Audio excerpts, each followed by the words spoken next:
You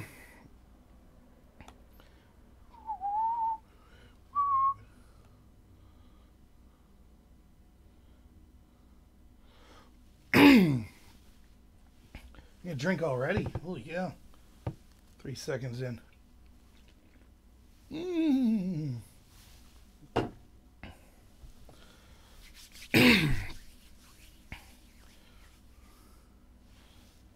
All right. I have no idea if anyone will watch today. It's the least prepared I've been for a video. I worked all day. I haven't really had a day off since like New Year's or something. I don't know, something like that. So let me just check, make sure everything's up and running. Sound looks good. Even if no one watches this, I'll just turn it into a regular old video. So I'll give it a couple minutes, see if anyone gets on. And I'll just start talking to myself, which I'm good at anyway. So give it a minute or two. Bear with me.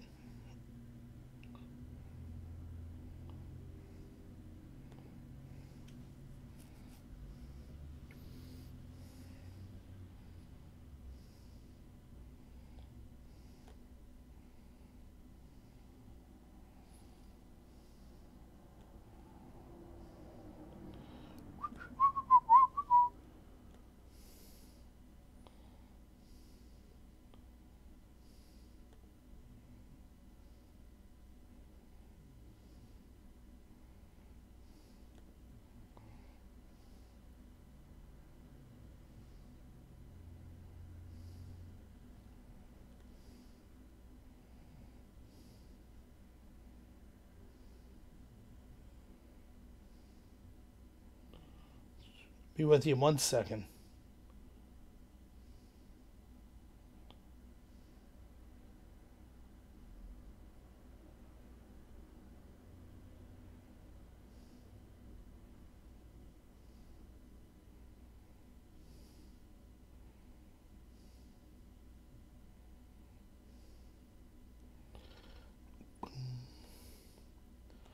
All right. Yeah, again, sorry for being late today. Work obligations. Work got me thinking. I like my job, don't get me wrong. But work in general, work sucks. If only we could have a system, where the government just paid me to sit at home and like do videos or whatever. Better yet, play PlayStation or something. I don't want to work. Work sucks. I want the government to take care of me. But never fear, we have a new brand of people that are willing to make this happen. They're called Socialist. It's an exciting new system that maybe you've heard of. Never before tried in history. There's nothing negative to say about it and only positive. Just ask the advocates of it. So that's going to be the topic today. We're going to be talking about socialism. I'm super unprepared. I literally got home from work, had to set some steak out to unthaw and clean the dishes, which my wife's one of the best cooks you ever meet, but not very good at doing dishes, so she didn't have a lot there. Which probably means she ate a lot of fast food or something while I was out, which is against the resolution. My new Green Deal was trying to eat more Brussels sprouts and asparagus, stop eating out French fries and stuff. But I'm going to put a video up, try to do no one will care about this, but try to do a week by week, example of what I'm trying to do with my diet. Because maybe you'll be able to see week by week how I'm contracting or expanding. So I thought about this. Right before I get started, I thought, what if I had some theme music? I come in some theme music this week.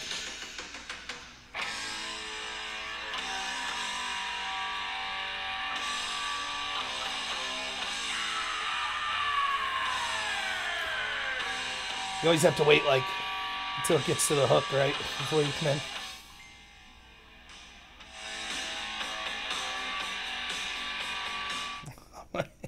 Stupid. I think about things like that a lot.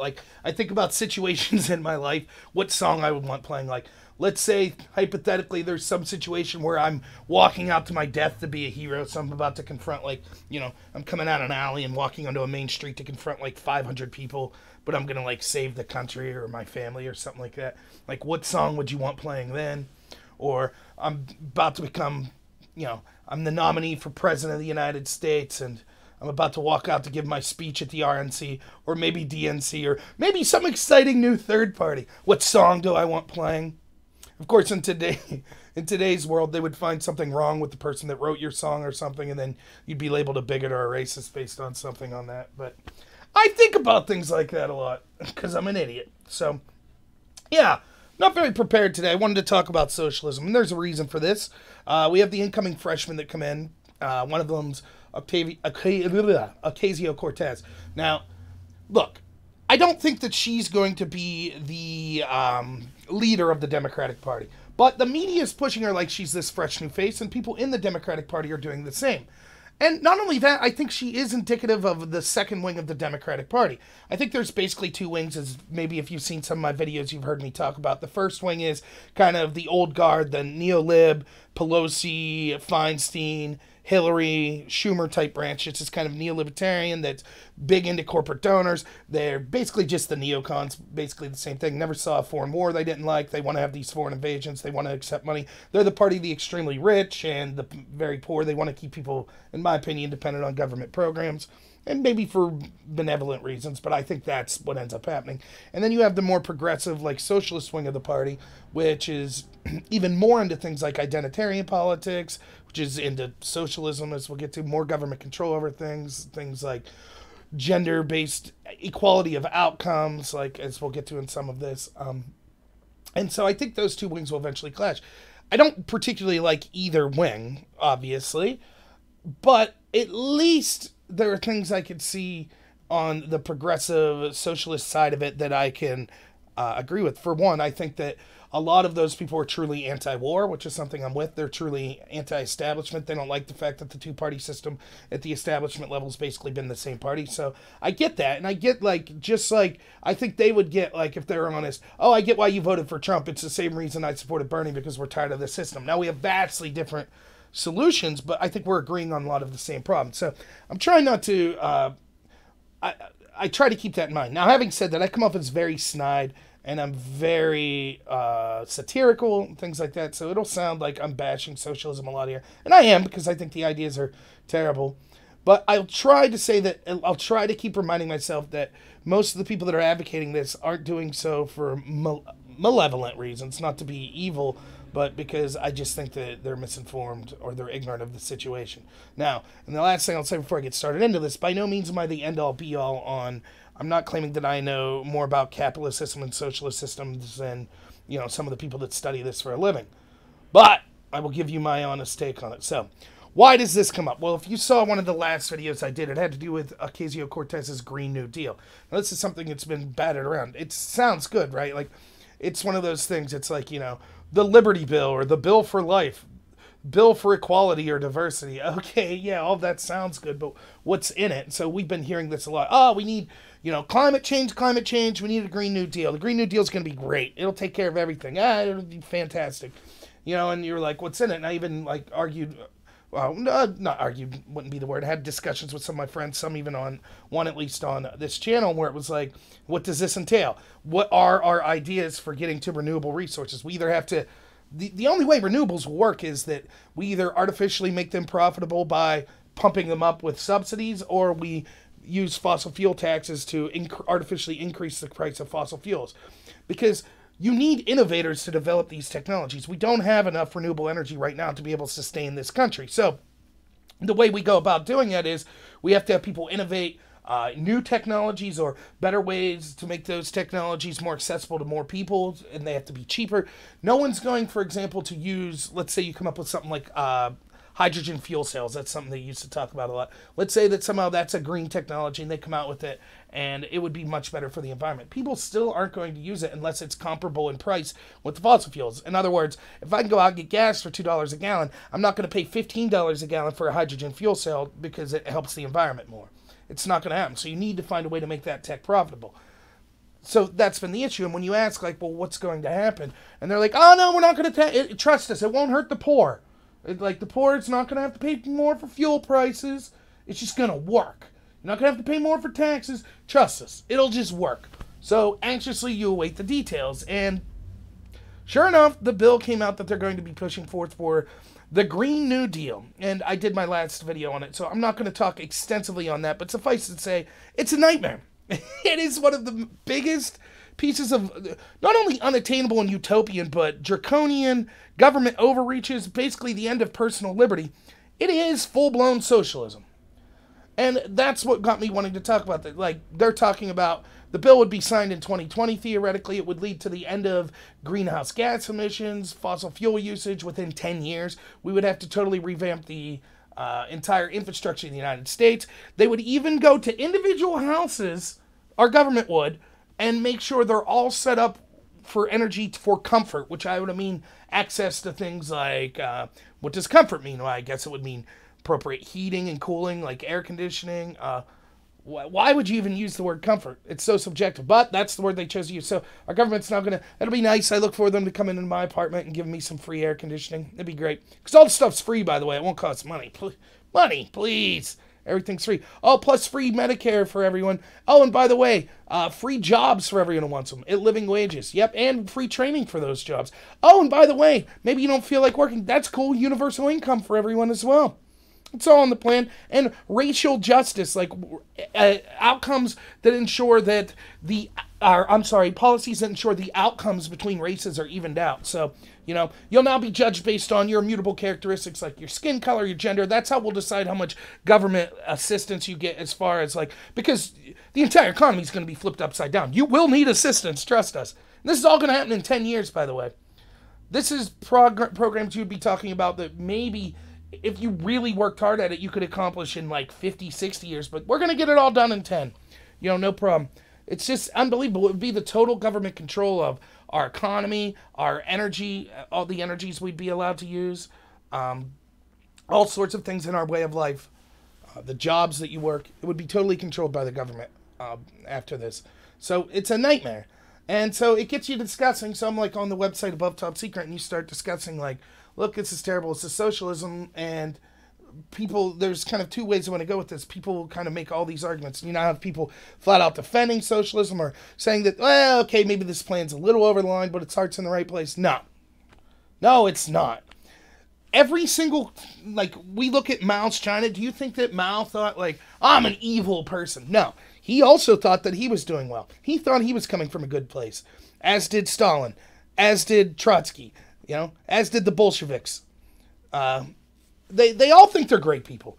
Sometimes, I encourage you to watch Jordan Peterson on this. He talks a lot about it. Even if you are the 1 in a million person that if we gave you all the power, you would be benevolent, someone will just kill you and take those rings of powers and use it to be a terrible person anyways. Or even if you have good intentions, they end up spiraling out of control. That's the problem with utopian ideals.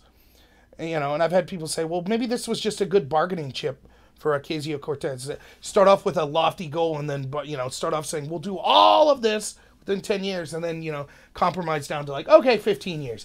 Now, that would be like if I'm trying to sell my house and I say, oh, it's a $50,000 house. I'll put it on the market for $500 billion. People are like, are you kidding? No one's going to even take this seriously. Nah, but it's a shrewd, because then I'll negotiate down to $100 billion for my house. It makes no sense whatsoever. And it's not, even if it's coming from a positive place, and I'll give Cortez the benefit of the doubt and the other democratic socialists that push this, it's a terrible idea. So there's two things I wanted to talk about here. One is talk about the idea of socialism in general, and the second is to talk about the idea of democratic socialism. So let's start with the first, because I have a lot of friends that say, look, I'm a democratic socialist, that means something different. I don't know what it means. The problem with both of these terms, democratic socialism and socialism, is people want to screw with the definition so much, and they ultimately end up saying things like, oh, no, if you have any, if there's anything negative you have to say about, so you're like, well, look, if we look at this point in history, socialism, no, I'm not talking about that, not that type of socialism. Oh, well, with democratic, no, democratic socialism is different than what you're talking about. We're talking about, we'll just look at the places we think are good in the world right now and say, yep, that's what we're talking about. Oh, well, what if it starts, actually, we can see that those countries, they'll say maybe Scandinavia, we can see some of those countries are actually switching away from some of these left-wing and moving more, not totally right-wing, but moving more towards free markets. Now, no, it's different, trust us. This system's totally different. It's not fair to talk about the difference, don't want to talk about the similarities of the Scandinavian countries when it benefits them, but when you're but look at all these differences, they have a limited population, some of these countries have 6 million people, that's the size of some of our cities, basically. So it's easier for them to implement, and it's a homogenous society, and they all started off with an increased level of wealth, and they all have similar levels of education and things like that. They don't have massive illegal immigration. No, we can't look at that. It's just our system. So I don't know. I don't know what they mean by democratic socialism. I know Ocasio-Cortez calls herself one. I know Bernie does as well. I'm waiting to see if Bernie signs on to this Green New Deal that she's looking to put forward as a bill and see what he says. But my reading, take the definitions out. What she's suggesting in this Green New Deal is socialism, right? I define socialism basically as the government having control over the means of production in the economy. That's what her plan amounts to. Individuals no longer have the free... Now, you might say, well, wait a minute. Individuals can still have business. If you read the Green New Deal, it talks specifically about, like, we'll have the government come in and just, own businesses when we need to. And we need to totally shift all energy, and the government will control all of this. And we want to shift so that the number one export would be, like, government-controlled renewable resources so we could have a global Green New Deal. In order to enact these changes in 10 years, it would mean that the government would have total control over almost all of our economy. Now look, here's where you end up getting into definitions. So we'll go back then to the definition of socialism. The problem is people want to make this no true Scotsman's fallacy where you'll say, like, look, here's socialist countries that failed miserably and here's why. And they'll say, no, that's not socialism. That's different. That was a different system. My interpretation of it is this. I think that you could make the same type of argument with capitalism. You could say, no, there's never been a true capitalist society. I think the most fair thing in my mind to do is suggest that it's not a zero-sum game. We have countries that were very close to pure socialism, or at least closest to it, and we have countries that were closest to pure capitalism. And then we have countries that are on a sliding scale in between the two. Plus, there's all kinds of other stuff going on at the same time. So therefore, like, my idea of what a democratic socialist would be is basically kind of an advocate of the status quo, in that you say we should have free markets, we should have some capitalism, but we should also have social welfare programs, social safety net, maybe things like universal health care. So basically, that's the system we have in the United States right now, where we have some social programs and we have free markets and things of that nature. Now, you have other countries like, let's say, Sweden, which... they are the same. They have free markets, but they also have social welfare program. It's just they're closer to the socialism. They have more of these social policies. So the debate at the end of the day, it's hard to say, yes, here's a purely socialist country or here's a purely capitalist country. So it leads to these semantic debates where nothing really gets hashed out, where a socialist versus a capitalist, this is how the debate will go. Look at how terrible these socialist countries are. No, those weren't real socialists. Capitalism's destroying the world. No, that's not real capitalism. Where do we get, right?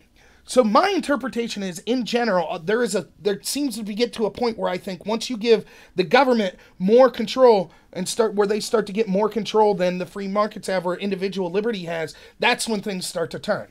And I think we can see that people are advocating for massive redistribution programs under government control. I mean, again, if you look at this Green New Deal, it's not just that they're going to totally control the energy and say that basically you can't have any emissions in 10 years, which is, again, totally unattainable.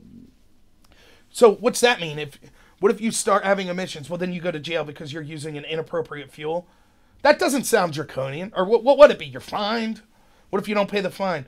Who knows, right? But not only does it do that stuff, not only does it provide universal income, it wants to provide that, right? Which I think is a terrible idea. You might be able to persuade me closer to universal health care, like things like Medicare for all. That's at least a debate I think is reasonable, worth having. But all this other stuff, it's not only unattainable, it's going to totally destroy the economy. Why not just come out and say, okay, no fossil fuels tomorrow? Because we know that the economy would collapse. It would be mayhem. It would be like Mad Max. But as if delaying it 10 years is going to do anything. The truth is that our emissions in this country are already going down. That basically we're meeting the goals of what we would have if we signed on to the Paris Climate Accord. It's just it was terrible. It was a terrible treaty. We didn't want to sign on to it. So we already see like a rise of renewables because they're becoming, innovation means that they're getting more and more profitable.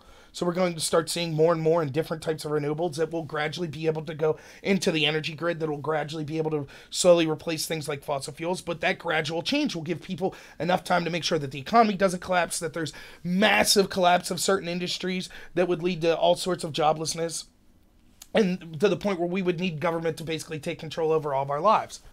To me, that's the crux of socialism. The people that advocate it, it seems to me, are making it, and again, I'm trying to give them the benefit of the doubt, they're trying to argue for benevolent reasons, basically that you can't handle personal liberty. The government needs to tell you what to do, right? Particularly when it comes to the means of production, energy usage, and things like that. I disagree. I think there needs to be some government regulations on things, obviously. I'm not saying a total anarcho-capitalist where anything goes, but this idea of that the government should have this much control, universal income, should say that we're not allowed to use fossil fuels, should totally have zero emissions within 10 years. No, that's crazy. That's such an insane amount of government control over your life. And if you need to ask yourself, like, well, wait a minute, but that's not socialism, right? We're just talking, we're not talking about just socialism there. That's just, we're just talking about things that are necessary, energy and things like that. Look at the plan, though. It goes on. She outs herself, and the people that are advocating this Green New Deal out themselves, because that's not enough. They also then have to have reparations. And we have to understand things like social justice based on gender and race and things like that. Who cares if the gender wage gap's a myth that's basically been debunked?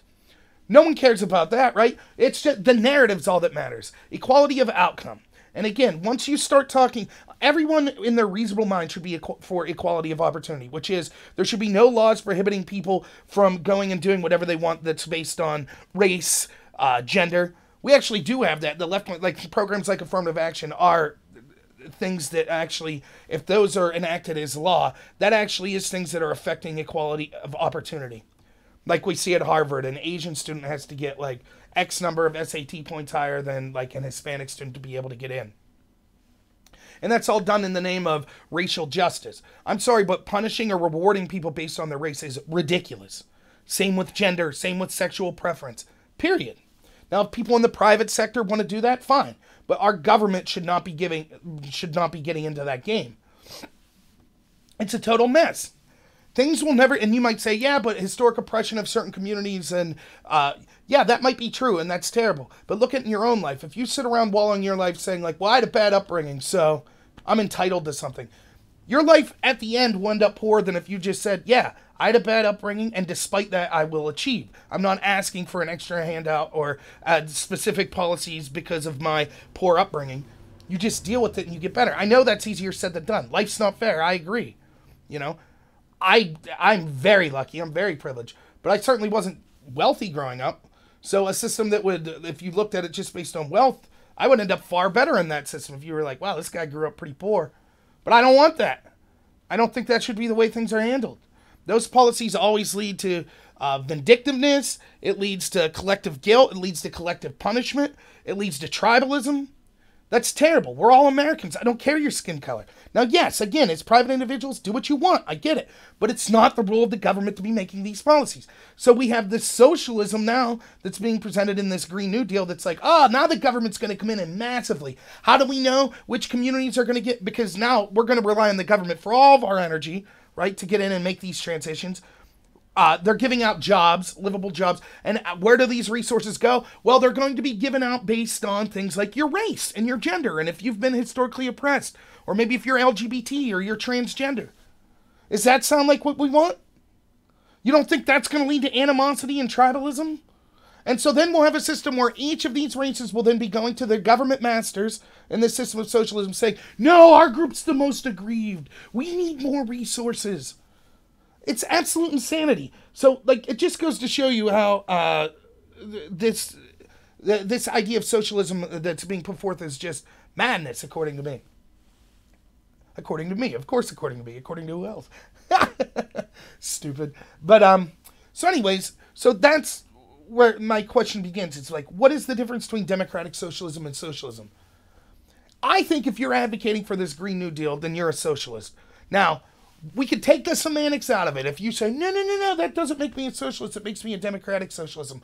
Fine. You call it whatever you want. That plan sucks. That plan is massive government overreach into every one of our lives. Down to what job you'll end up having, down to what energy sources you're allowed to use. And remember, like always, this is pushed forth by people that are going to end up using far more energy than we use on a daily basis. They're not going to be affected by any of this. Now, this massive plan that she talks about, again, I was talking about earlier. It's like, how will this get paid for? And, I had friends tell me, oh, we're not saying carbon taxes. We're not saying things like that. And just to be fair to my friends, they possibly aren't endorsing this Green New Deal. I would hope they're not, because it's a terrible plan. But, friends and acquaintances I talked to, rather online or in real life, were like, oh, we don't want things like carbon tax. Then what? What will you do? Because she's advocating a carbon tax. This is the faux thing, right? It's in vogue. And then how's she going to pay? Well, we'll tax. Now she's like, well, the top tax rate is 70%. It's cool, though, because in the 50s, the top tax rate was 91%. Yeah, no one paid it. Studies show over and over, actually, that the average, if you evaluate based on inflation and things like that, people that were at the top tier then, that were like million and billionaires, actually paid much less in taxes back then than they do now, because even though the top rate seemed higher, there were so many loopholes, no one actually paid it. So most of these extremely rich people were only paying into 35 to 40%. Plus, that's just income. Most extremely wealthy people aren't really getting paid income a year. That's not where they're getting their money. It's from things like stocks, investments, assets.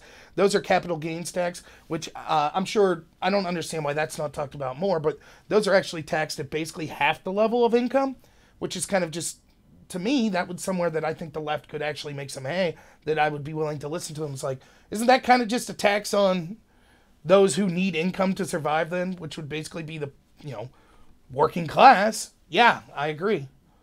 But, the conversation's more nuanced. I agree that there seems to be a problem with wealth disparity, but seemingly it seems to come in these areas that are most liberal, like California, like Silicon Valley, places like that. But we also have to be honest that the majority of taxes are paid by the wealthy. So we have to have an honest discussion about this. Just demonizing, oh, it's always the rich, the rich, the rich. Yeah, there are really crappy people that are rich that do bad things, and our system should punish them, and it doesn't. But I'll get to that in more, why I defend capitalism and what I think is going on. But nonetheless, that doesn't seem to be a reason to just be like, so we'll just tax the rich at, unfathomable numbers. So she says, and Bernie, it's the same thing. The 1% must play their share. Well, okay, Bernie, you're basically 1%. How many lake houses do you need? Cortez, she's been poor, but she's going to start making, what, $170,000 a year? How much do you need to reasonably live? Probably get, maybe you get meals provided for you. You could do ramen noodle or something like people that are poor here. You could live off, why does she give away half of her money? All of these wealthy people that talk about the need to increase taxes, nothing's stopping them. Pay your money in taxes. They'll say things like, oh, no. I do better with my money. I give it to charities, and I'm charitable with my money, so I don't want to give it to the government. Sure. It's always that way, isn't it? That's the socialist credo.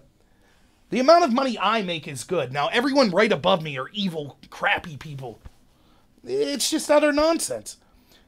If you look at it in total, we're all, like I heard it said, like, you hear all these people at, like, Yale and all these schools, Harvard, that are screaming about the 1% and how terrible they are, right? Like, they're having it both ways.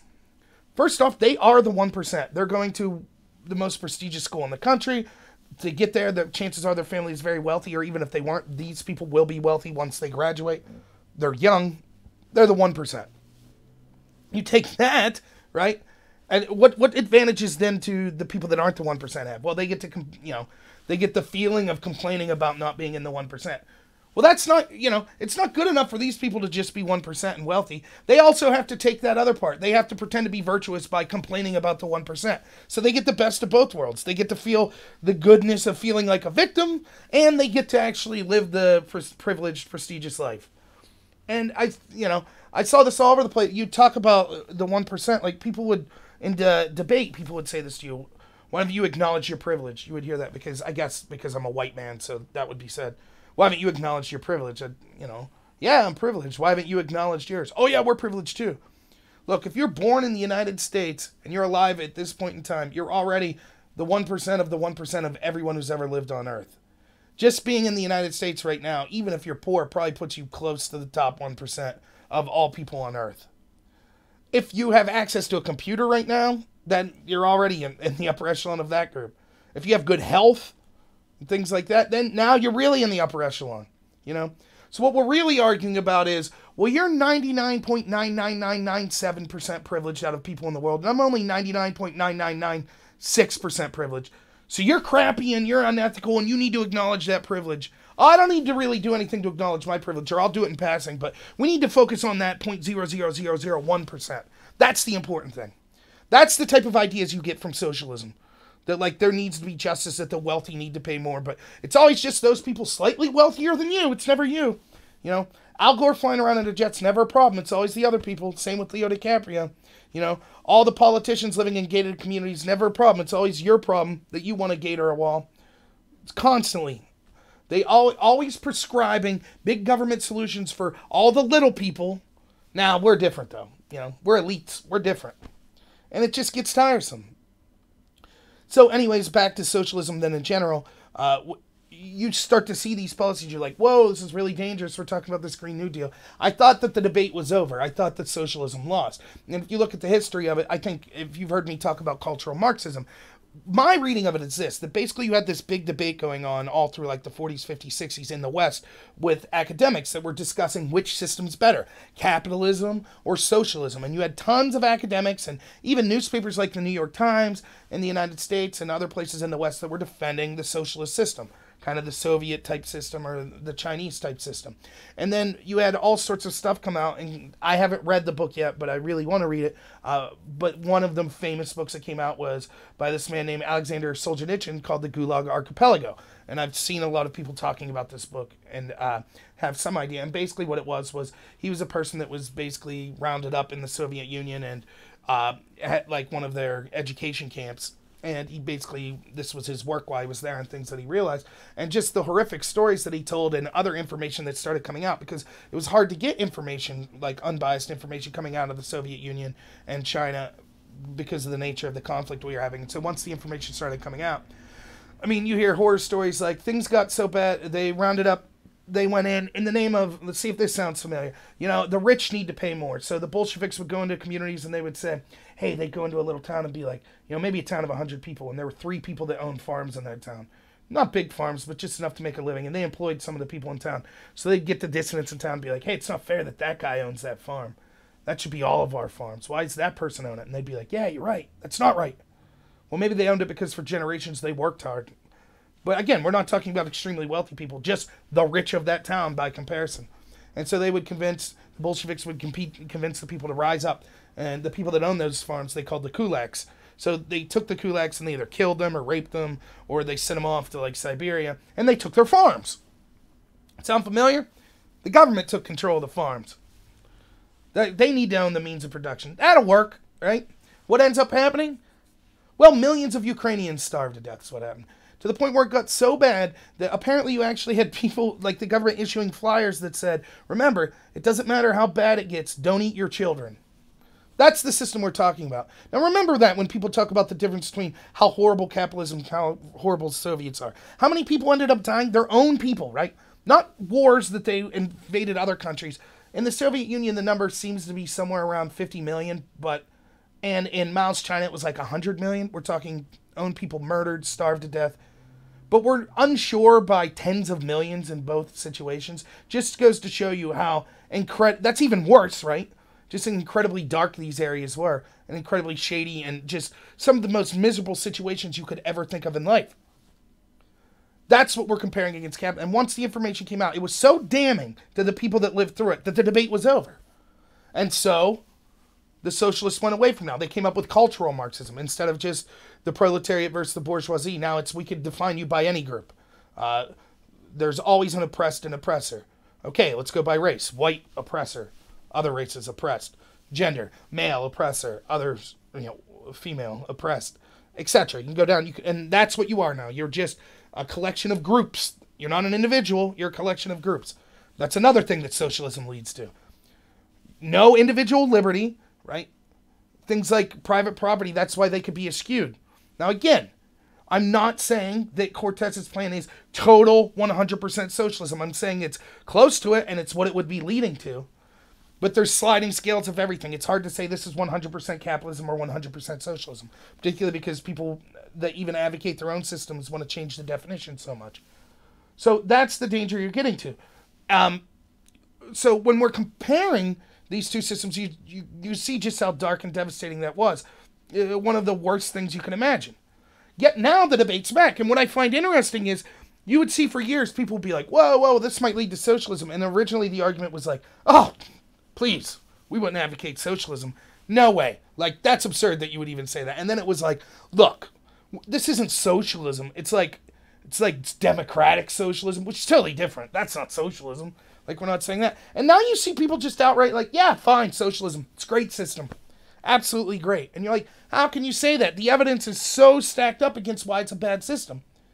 And that leads me to where the conversation today that I want to have is what's called the no true Scotsman's fallacy, which is, how do we judge an economic system? Well, how do you judge anything? In a scientific method, you would, come up with a hypothesis, then you test that hypothesis, and you see, okay, here's my hypothesis, here's where it's been used in life, and what are the results of my hypothesis.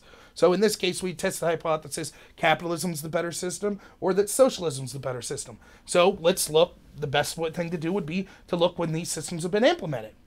And time after time, you can't name one successful socialist country, period. But here's the trick that the socialists will play. They'll always say like, oh, no, that's not real socialism. What are you talking about? So now they'll say, see, no, the Soviet Union wasn't socialism. Mao's China, that wasn't socialism. Venezuela, no, not socialism. Cuba, no, not socialism. Okay, then what country? Well, it's not really ever been implemented, but trust us, it'll work. Or, here's the other defense they'll use. Well, here's the thing. Socialism actually is super sweet and would always work. The problem is interference from capitalists. Every socialist system that's ever existed, some capitalist country didn't like, and it was their fault that the socialist system collapsed. So when the Soviet Union and Mao were out murdering their people, it was the United States' fault. They forced Mao and Stalin to murder all those people. They forced the starvations of people. Now you might say, well, wait a minute, isn't that just the nature of countries? You're always going to have rivals and other countries that are doing things like espionage in your country or trying to attack you and trying to subvert you from the inside. So why does it just seem like it's every socialist country that happens to, but the capitalist countries did fine? I'm sure it has something to do with, all the capitalist countries are all bigoted racists that stole all the resources from everyone, and that's why they were able to survive the subversion from the Soviets, or something like that. It's always like that. And it just makes no sense. It's obviously ridiculous, but these people believe this with their heart. They really do. No, there hasn't been a socialist system. There hasn't. Trust us, if implemented, it would work. Just trust us. Trust us. Yes, we think that our system is nuancedly different than Mao's China. Yeah, there's a lot of similarity. Like, you'd be like, what's the difference? What about the Soviets and what about the Chinese weren't socialism? Can you give me specifics? What is your system you're advocating specifically different from theirs that it wasn't socialism, but yours is socialism? And they can't, I've never heard an answer to this. At best, they'll say things like, well, it was because the Soviets and the Chinese were doing bad things to their citizens. Well, yeah. So basically, you've defined socialism just means anything that's good, and anything that's bad could never be socialism. And then you say, see, based on my definition, socialism's good. I used to have, the first time I kind of started to realize these trick of semantics like this was, I took this feminism class in college as an undergrad, and I'd heard a lot of feminist argument being in policy debate, so it was actually like a dumbed down, the feminist arguments I was hearing, though, a lot of them were really bad, and basically were just collective guilt, same old crap that we live in a tyrannical patriarchy and men need to be punished, blah, blah, blah. But it was being made by more intelligent people in more sophisticated ways. This class that I took, it was just like, what? And I remember sitting in this class and we started talking about the proper way to raise children and why it was better to raise them in a feminine way than a masculine way. And I'm like, well, define so you're saying it's better for women to raise than men? No, not that, because men could be feminine and women could be masculine. Okay, well then define what you mean, like when you say raised in a feminine way versus raised in a masculine way. And they were like, okay, so raised in a feminine way is like loving and nurturing and spending time with your child and warmth and touching and cuddling and things like that. And raised in a masculine way is things like cold, distant, not spending time with your child, harsh lessons, harsh punishments. And it's like, no! You're just defining everything good as feminine and everything bad as masculine. And then the reason you do that, so what's the point of that, right? I could do that. Like, I can make arbitrary definitions that to that, because we know if we look at actually what the scientific literature says, and like actual clinical psychologists, when they talk about feminine attributes versus masculine attributes, it's not that cut and dry. There's a lot of positive and negative attributes you could have on either side that we colloquially call feminist or masculine. So it's not that simple, and so anyone could do that, right? I could say that, you know, I mean, whatever. You need to be, you know, you need to grow up hardy. You need to grow up redneck. Well, what's redneck? Well, everything good in life's redneck. You know, and everything bad's non-redneck. So see, that's proof that redneck's the way to be. What are you talking about? You just changed the definition. And this happens all the time. That's what we see happening with this socialism debate. We'll just change it to say anything good. Like, so we'll cherry pick. We'll say like, oh, well, here's an example of a socialist type policy, like universal health care in Sweden. See, that worked out, right? Okay, but that's not full-blown socialism. What about all the other stuff that comes with full-blown socialism? No, it's different. You can't point out that stuff. You can't look at history. You know? And it's so incredibly frustrating that people actually believe this. So let's give them the benefit of the doubt, though. So let's then say you're like, okay, we'll concede that. We'll concede that we've never seen this socialist utopia that you're talking about. Then at best, you have no proof that it'll work. You have just theory that you think it'll work. So when you're talking about radically changing a country, you're in fact saying, yes, and we have no historical proof that this works. It's just all theory. It's never worked in practice. It's just all theory. Like, are we really going to make that jump? And that brings me to the next point. Everyone always wants to focus on the negatives that occur in the world. And believe me, there are a lot of them. If you see my channel, I complain about stuff all the time. One of the more troubling ones would be the increased income disparity. But what people do is they don't look at things in context. Like, and so it always seems like today is the worst day in the history of the world. Things are so bad now. They're worse than they've ever been. And that's not true at all. Actually, things are pretty darn good. To the point, like I said earlier, if you're alive just in this time anywhere in the world, you have it so much better than 99% of all other humans that have ever lived. That's how much better things are. So, for example, I think it's since 1996, the world has lifted something like 1.8 billion people out of crippling poverty. And that's in addition to like billions of more people being on the planet. So the percentage of the people, like basically half the world's people, 50% of the people that were in total crippling, abject, hunting for food, everyday poverty have been lifted out of that. And that's largely due to things like free market principles, capitalist type ideas. Yet that's totally ignored. We have to, even if you don't think that's capitalist type ideas, which it is, still it's like, wow, things are getting better. I've read somewhere that I think infant mortality rate now in sub-Saharan Africa is what it was in the UK in the 1970s. Do you understand the significance of that achievement? That's incredible. I mean, there's so much wonder and amazement and good things that are going on in the world. And yes, there's a lot of bad. And yes, we could talk about them. But people that want to radically change the system, they only want to focus on that as if things can't get any worse. Right? Because what you need to do is when you're looking at any problem, you have to fairly identify the problem. And then you have to identify what your solution to the problem is. And identify if that solution would actually solve the problem and other bad impacts that would come about as a result of that solution. And then you basically weigh out the negative from the solution versus the negative of not having the solution and which one's worse. Well, what people want to say that want these radical changes are basically like, things are as bad right now as they could possibly get. Really? You're not fighting for food. You want to see where things are bad? We're getting close to as bad as they could possibly get? Why don't you take a trip to socialist paradise Venezuela, where they're running out of toilet paper. They're eating zoo animals. The people are lamenting that they gave up their firearms. There's the government's murdering dissidents. Is that, like, and that's still not the bottom of the barrel. It could get much worse. It really could. It could get to the Soviet style. It could get to where a country kills 100 million of its own people. Like, it could get there. So when we're complaining about the government of the United States or other places, we need to keep it in perspective.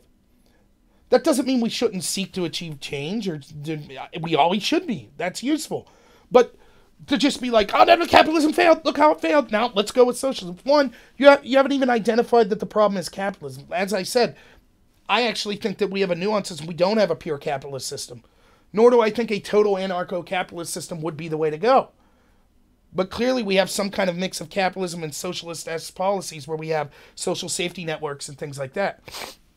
So we have to identify, like, what is the problem you're talking about? Okay, let's say it's income disparity. Okay, what caused that problem? Let's see if we could identify exactly what caused that problem.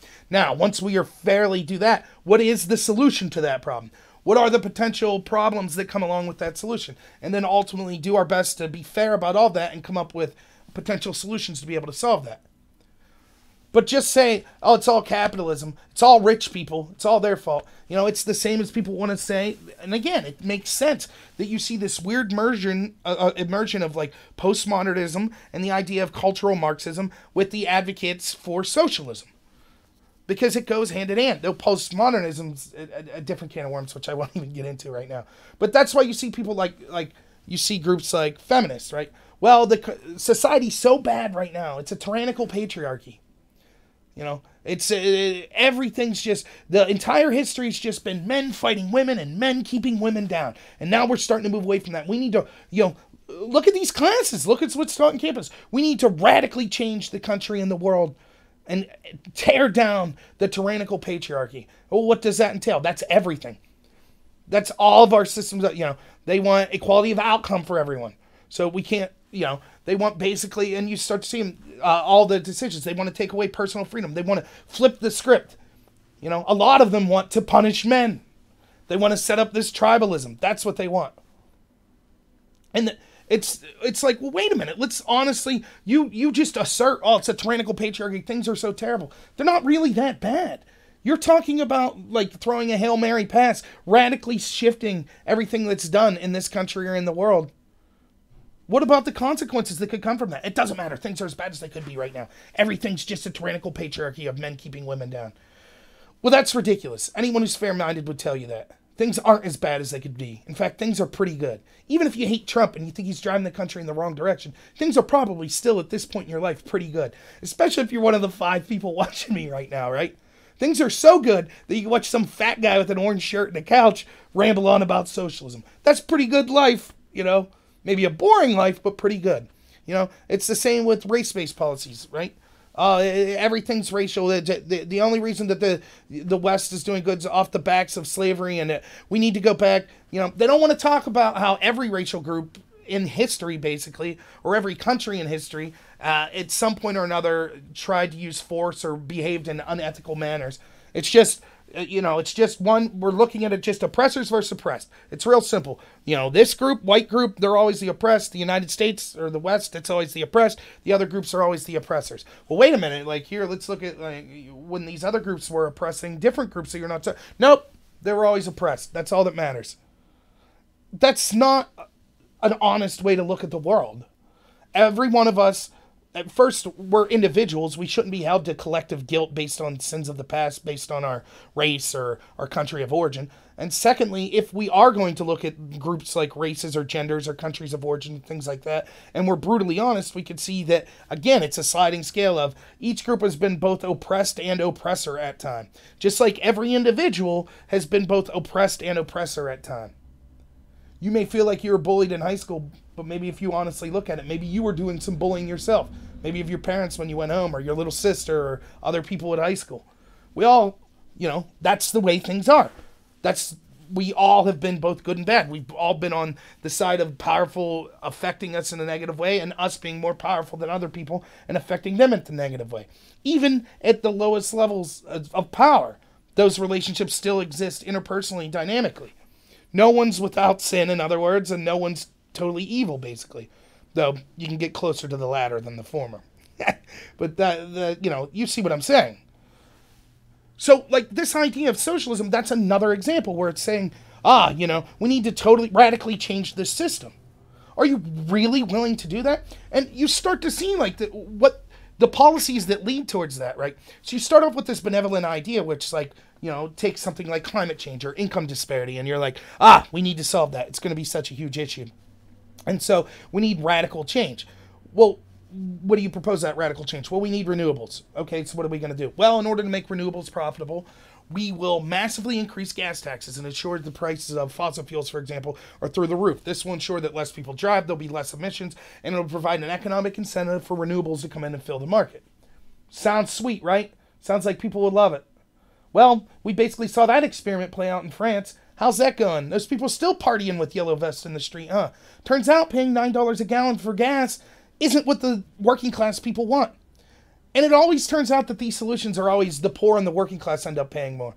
Now you might say, well, wait a minute, Cortez said the top percent, and Bernie, the 1% should pay more. Yeah, well, that'll find a way to trickle down to us. First off, what you'll do is you'll tax people so much that they'll just be like, then we're just going to leave. Why do business in the United States?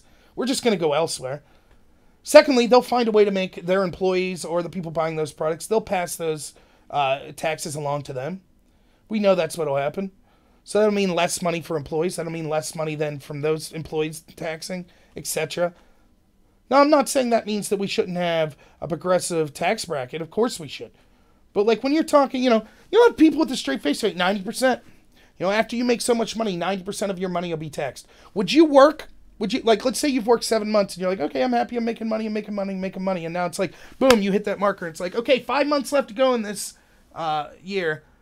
From here on out, everything you earn, you only get to keep 10%, and 90% goes to the federal government. By the way, that's just the federal government. We're not, for your income, we're not talking about all the other taxes you'll pay at the state level, your property taxes, etc., etc., sales tax.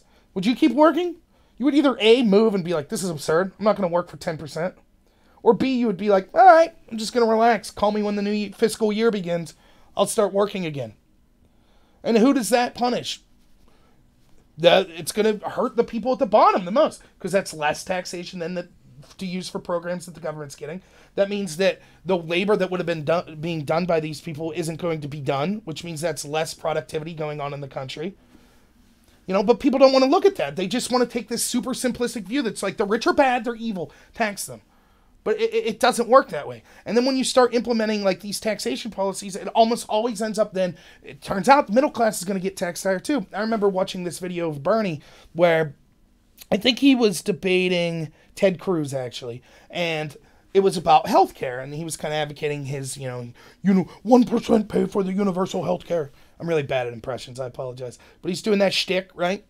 And so this woman gets up and she's like, hey, I'm a small business owner and, I employ like 9 people and like under your plan, I would have to provide healthcare for them. And, I basically, after all my expenses, I don't even bring home an income at the end of the year. I'm a small business person. I do this because I love the business and I love the people I employ. Are you saying that I still should have to now, instead of taking 0 home a year, I'm going to have to go in massive debt because I have to pay healthcare for these people? And Bernie's like, yes, I'm afraid that's the way it's going to be. Really, Bernie? Easy for you to say with your second lake house, right? He's taking look at the taxes that he's publicly released. He's taking all the tax loopholes he can, but everyone else, they need to pay more. The amount of money Bernie gets is totally fine. It's the 1%. It's the people above him that need to pay more. You see how this works? At least Cortez comes from low income. And you might say, well, wait a minute. In the grand scheme of things, Bernie's actually worth very little compared to other Congress people. Yeah, true. But compared to me, compared to like everyone I know in my life that's punching a time card, that dude's extremely wealthy. So why aren't we allowed to have the same impression of him that he has of the people that are wealthier than him? Do you see? It's all relative. He thinks the people above him are somehow immoral or have a duty to pay more, but he feels he could take every tax loophole impossible because his amount of money is good. Meanwhile, us at the bottom are like, it's like when I'm a sports fan, right? So you always hear when there's labor negotiations in like the NFL or Major League Baseball or the NBA or something, they're always like, it's millionaires arguing against billionaires because you have the athletes arguing against the owners. And to us average plebes, it's just like, dude, all these people have more money than we could even dream of, So what's the difference to us, really? We don't really care. You're both in the stratosphere so far, beyond what we'll ever attain. It's hard for us to be like, oh yeah, 7 million's good. The athlete making 7 million, but the billionaire owner, that's bad. Like we're just like, whatever. Like stop arguing, get back to work. We have few things that amuse us in life. We'd like to see you dunk that ball really good, It's the same here. It's like, but isn't it convenient that the socialists always want to say the level they're making is good, it's everyone other than them. And that's another problem with socialism, right? The idea is that basically that people just don't know, the government needs to control, and I need to be in control of the government. And that's a very dangerous thing. That's what people say. We know that power corrupts and absolute power corrupts absolutely. But people say, no, if I had the reins of power, I wouldn't be corruptible. That's exactly what the worst dictators in the history of the world have said. I don't understand these arguments that are, I'll get back to that in a minute. So I wanted to finish this point about things aren't as bad as they could get. So when we need to be careful when we're discussing radically changing things like this Green New Deal. There is not one credible engineer or scientist that I think, I would challenge someone to find them, that would say, yes, it is conceivable to eliminate greenhouse gas emissions from all these sectors in 10 years, to totally change the energy grid, to make sure we're using no fossil fuels whatsoever in the energy grid in the United States, to have universal health care, to have universal income for people, to have guaranteed government jobs and training for any job that you'd want, to have, basically payments being paid out based on race, gender, things of that nature, to have the government go in and refit every house for comfort in their energy. It's laughable. That is absolutely laughable. But that was put forth by people that actually don't see that as laughable. They see it as like, yes, we could do it. Put me in charge. I'll get this done. And that's what all of these socialist countries did. If I ran the program, it would be done well. Well, then there's glitches in the program. Things don't go as smoothly as you thought because it turns out you were wishing for some utopia that's unattainable. Well, then, you got to turn some levers. You got to apply a little pressure. Then you got to apply a little more pressure. Then you apply a little more pressure. And the next thing you know, you're murdering people in the name of a good cause. That's what happens over and over and over again. Sure, we all think we're great people. If I was just in charge, things would be better. But it turns out that even if you think that, that's not the way things work. That's why we want limited government that doesn't have that power. You don't want to have, the less control government has and the more personal freedom people have, the better.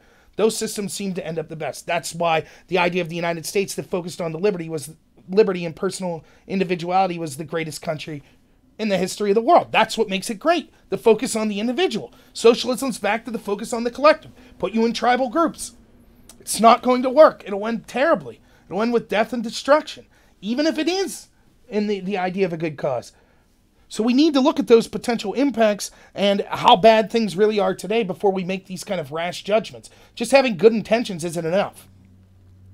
So, now let's talk about what is the problems then with the society. We talk about things like income disparity and things. First, let's talk about climate change briefly. As I said earlier, things are getting better. The emissions in the United States are going down by all measures, including for businesses and things like that. We are starting to see advanced renewables popping up in states. We're starting to see a natural shift away from the older fossil fuel economy. Yes, it's still there, but it's a natural transition. Now, climate change, what's the word I'll use for them? Non-science deniers? Fearmongers is the word I would use. Will say, not good enough, not good enough. And they say, there's a scientific consensus. No, there's not. There's a scientific consensus, basically, in the loose form of the word, that climate change is happening. I think every credible scientist would say that. And most credible scientists, I think, and I'll be willing, for the terms of this argument, to say, we'll call it a consensus, would say that humans have something to do with that. But that's where the consensus ends. How much do humans have to do with it? How much will it increase? What would the problem to the world be if the temperature goes up? What can we do to solve it? These all nuanced questions, right? It's not just so simple as, well, we have to have radical change. We have to. I've talked to people that will be like, hear me out here. This is kind of a long-winded conversation, but I think it illustrates the point. So you talk to someone, I've talked to people in a conversation will go like this. Well, we're all dead in 100 years, or if not dead, the world it'll be apocalyptic. It'll be Armageddon. It'll be so different. The population will be so dismayed. It'll be like Mad Max or something. Basically, the world ended. 100 years. It's a consensus. It's a consensus. That's basically what everyone's saying. And you're like, and I would say in response to that, be like, okay, let's say that's true. Is there anything we could do to change it? Probably not. Probably not. There's probably nothing we could do. It's worth trying, But yeah, at this point, it's probably too late. That's what most scientists say. It's probably too late. There's probably nothing we can do. We're all screwed. And it's like, okay, well, what do you suggest? Well, we should get rid of fossil fuels, just, maybe not overnight, but real quick, the sooner the better. It's the only chance we got. It's a small chance, but it's the only chance we got. And you're like, okay, well, if we got rid of fossil fuels, do you realize how many billions of people would die? And the majority of them that would die would be people at the low end of the scale. For example, let's take a country like India. The life expectancy of India, especially for the poor, shot through the roof. Why? Because they finally have access to energy. Now, the infrastructure and the energy grid in India is terrible. Like, I remember seeing this video of Dave Letterman kind of walking around India, and it's unbelievable. There's still so many people that are running generators just to run electricity, and like they're basically hovels, But it's a start. And it's increased their life expectancy and their quality of life tremendously. Just that little bit. Yeah, it's dirty. That's very dirty fuel, using generators like that. And the grid itself that goes down all the time is basically exclusively coal-powered. Not clean coal like in the United States, but dirty coal. And so, yeah, there's a lot of emissions. So if we're like, well, we have to get rid of this stuff, those people, you're basically telling them, sorry, dude, your quality of life needs to go down. And if you totally ban all fossil fuels, then it would be a very, very bad situation. You would have mass starvation, as like the large farms we have now would no longer be able to operate at the levels they are, which means that people would starve, which means that people would die of things like exposure because you wouldn't have proper heat or cooling. Particularly, it'd be the poor and the elderly that would suffer the most from that. It would mean that there would be kind of resource battles that would go on. The haves would be taking what they could from the have-nots. Basically, the people without power would get screwed the most, and it could literally lead to billions of people dying if you just got rid of fossil fuels. And yeah, that's probably true. And so then, and this is basically a conversation I had. I said, so just to clarify, you're convinced we're basically all dead in 100 years. You think that but you're not 100% sure. But you think that's basically it. You're not 100% sure, but think basically nothing we could do will solve that, but we should take a chance. So you're advocating a plan that that billions of people will die, including mostly poor people and people without power. Yep. Do you see the arrogance of that? Do you see how good intentions leads to... Right? There's a person with good intentions trying to save the world.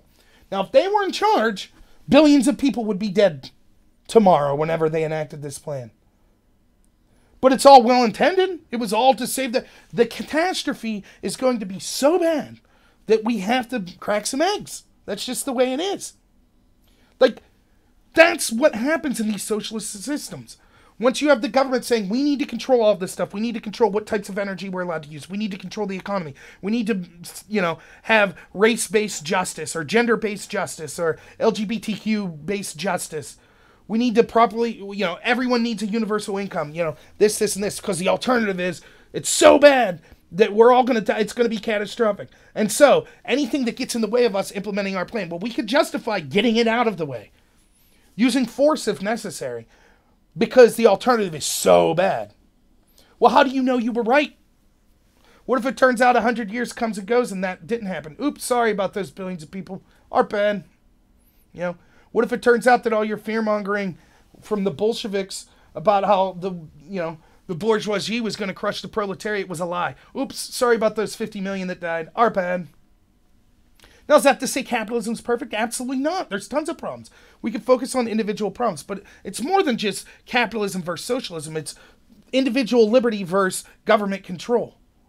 And when we start to get, again, and I'm not saying the government shouldn't have control over anything, but once you start getting to these socialist policies where you're talking about total government control of things, these are what happen. You start to say, people like me should be in charge of the government and they need more control because they're moral and they're benevolent and they'll do what's right.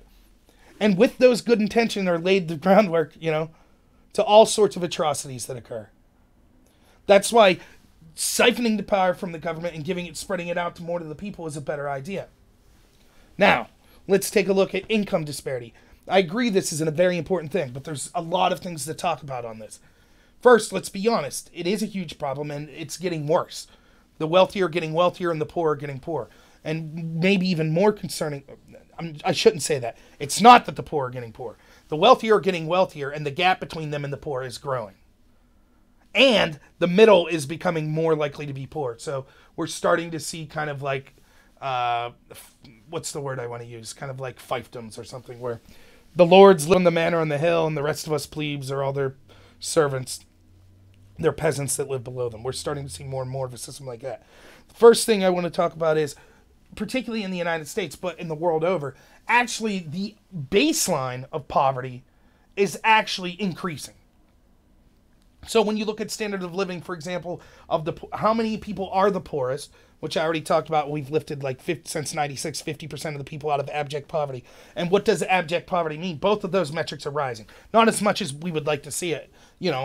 I assume we're all moral people here. If it was up to us, if you could wave a magic wand, no one would be poor and starving. But that's not reality. That's not how things work, So, yes, we could always be doing better. And yes, we should be striving to do better.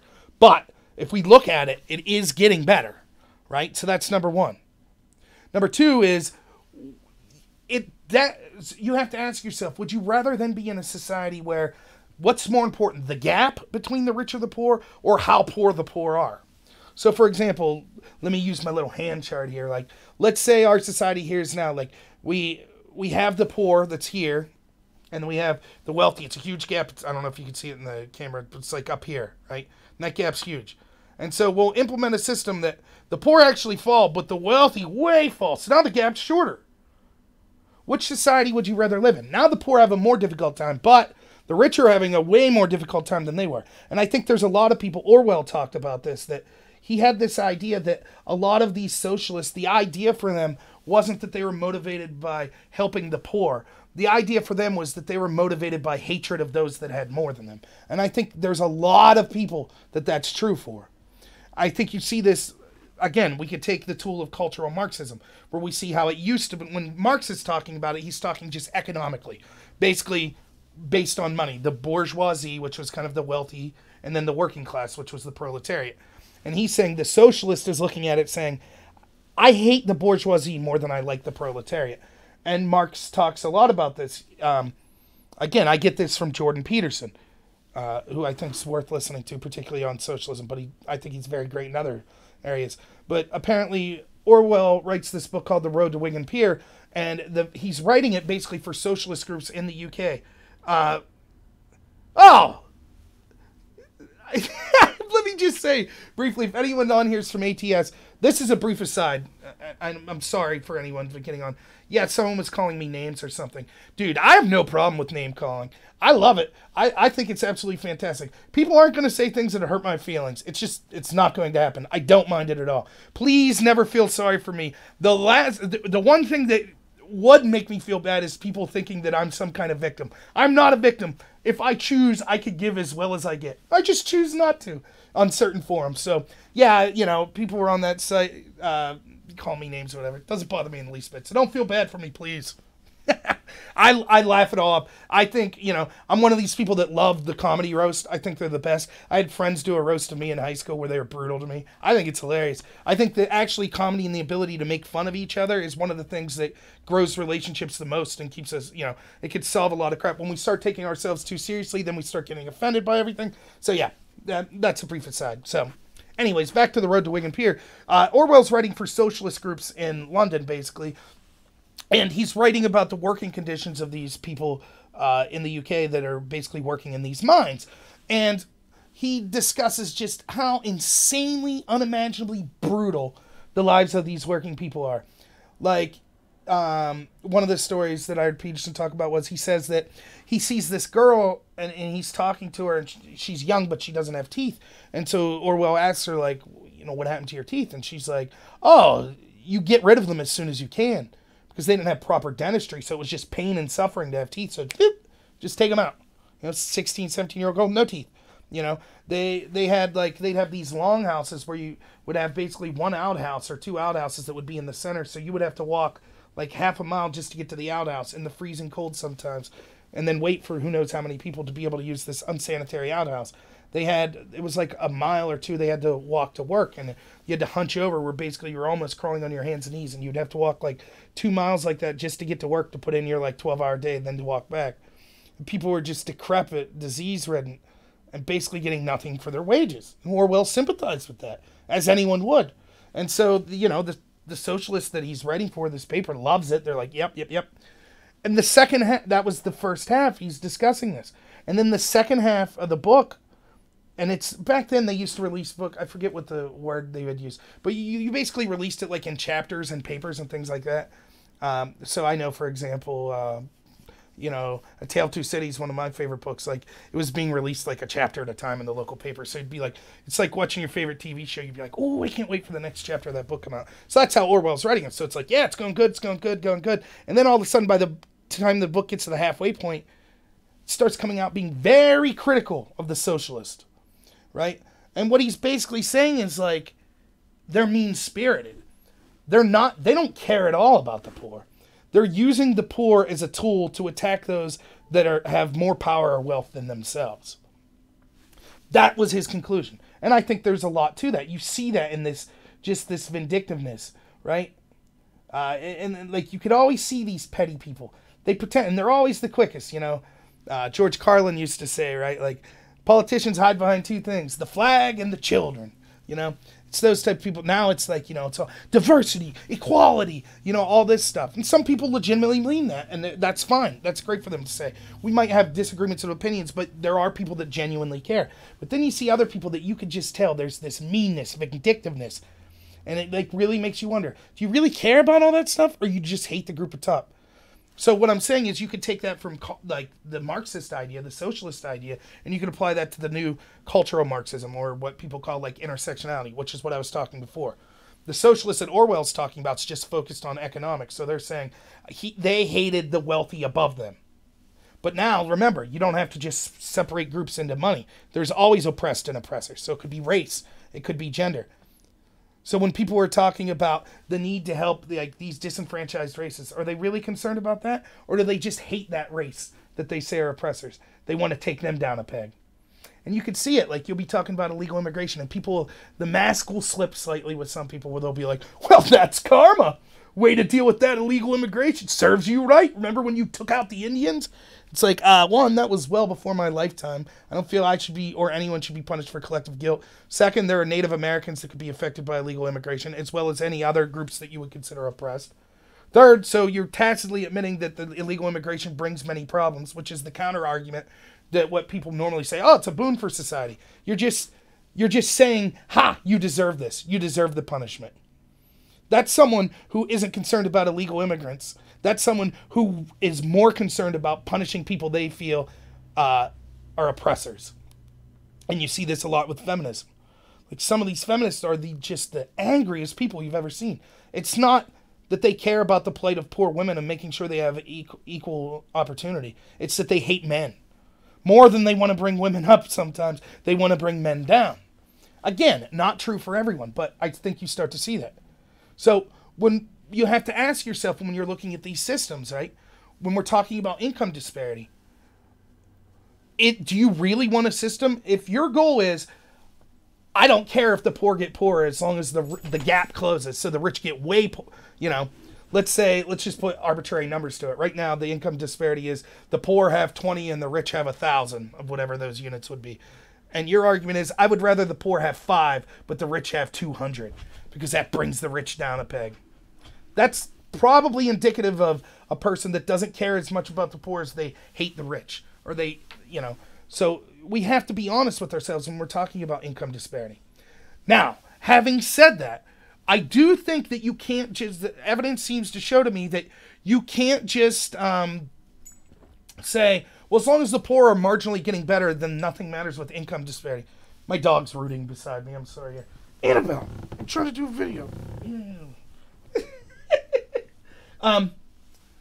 There are problems that arise just from that, and studies are pretty good in this that show, like, even if you have, like, it's not just about poverty. Like, you're more likely to be upset and have kind of strife that goes on with things like crime in a community, and less happiness in communities when you have the disparity living in these communities be right there. As opposed to, even if you go to areas where people are predominantly poorer in totality, a lot of these problems aren't showing up because everyone's kind of poor there. Even though they're more poor than the poorest people in this area that's living with the extremely wealthy. And so you start to see a lot of problems. So it is something still worth solving.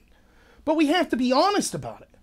So having said all that, it is quite clear that capitalism or the free market system has done a lot of good for this country. The standard of living for the poor in this country is way better than it was 50 years ago. Worldwide, we talked about how poverty is being lifted out at people in abject poverty. We have people now that live in poverty. I'm not belittling them because I'm someone that technically would have been considered living, probably in poverty. I don't know specifically what the numbers were at the time, but, we were basically a single income household with, 4 or 5 of us, depending on when I moved out, living there at a time. And, put it this way, I don't make $15 an hour, and it's by far the best I've ever done in my life. That number living around here, $15 an hour, it's like, whoa, dude, you're doing awesome. So when I hear, about, and I understand standards of living, or not standards of living, cost of living in, urban areas is more. But when I hear people talk about like $15 minimum wage, it's like, it would put every single small business around here out of business. The local mom and pop shop, real cool people just down the street here, like they're having trouble paying people just now and staying afloat, like $7, $8 an hour.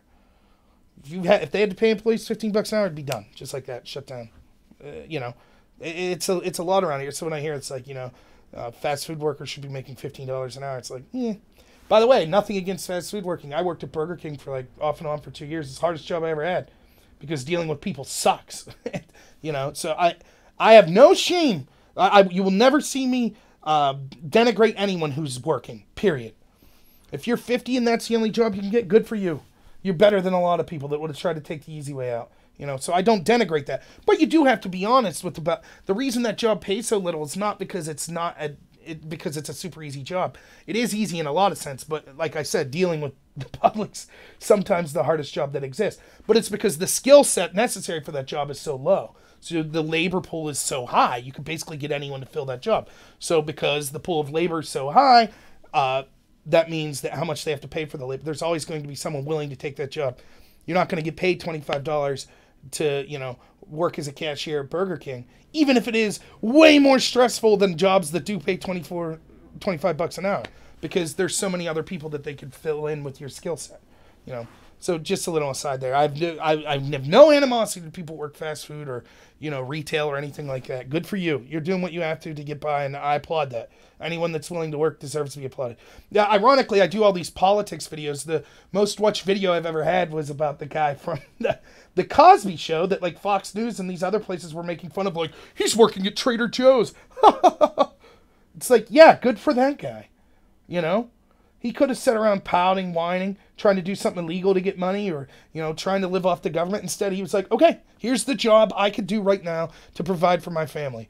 And I applaud that. I applaud that more than most people that work at Fox News or in the other mainstream media. To me, that's more, he could hold his head up higher than those folks, most of them. I do like Tucker, but you see what I mean? It's just, whatever.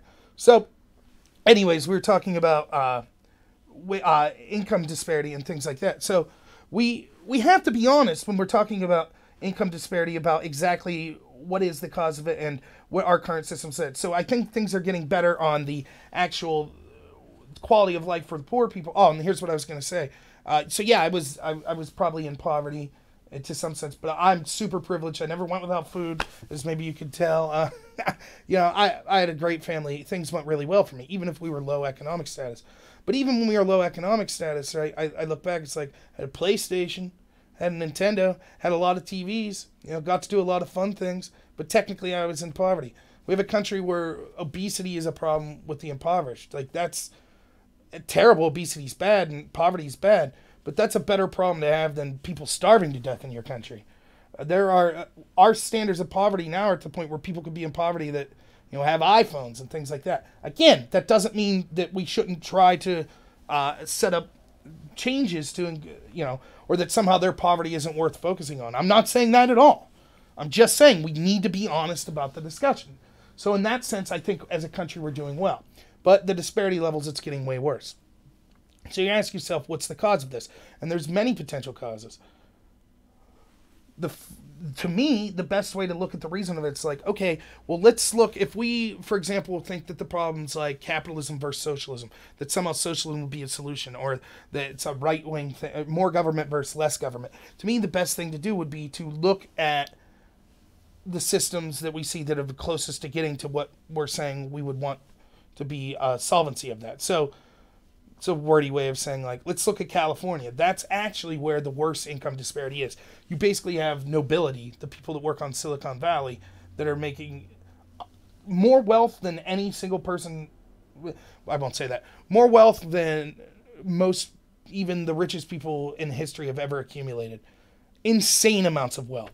Some people making wealth, we have companies there. We have people there make like Zuckerberg or, that are making wealth that are basically the equivalent of some small country's GDP.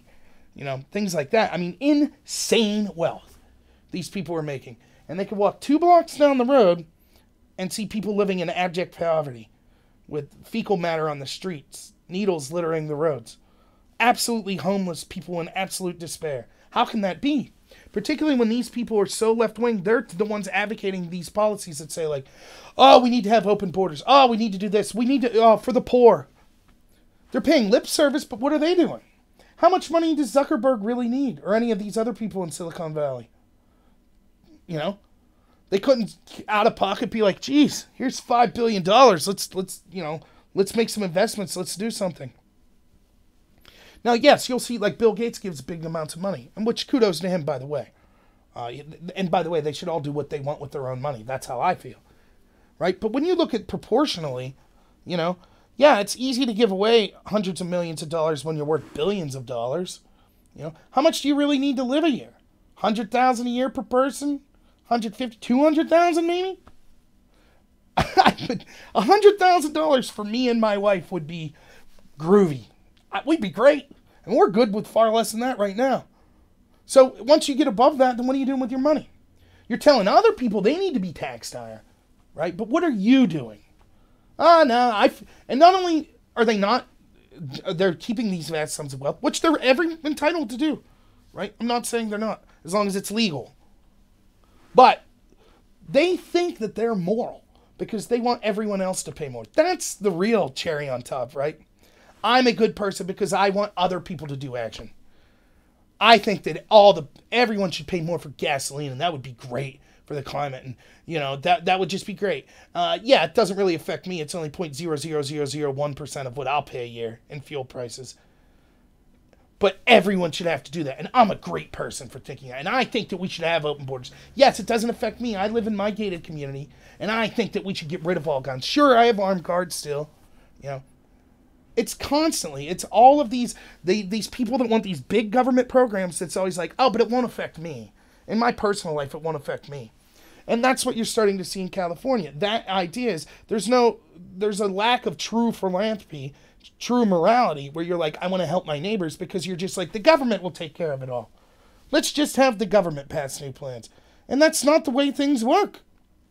It's not working out. That's why you see California's the absolute worst when it comes to income disparity. So we're really, as a country, going to go closer in that direction? Does that make sense? Now look, I'm not saying capitalism's not has any blame in this. Of course it does.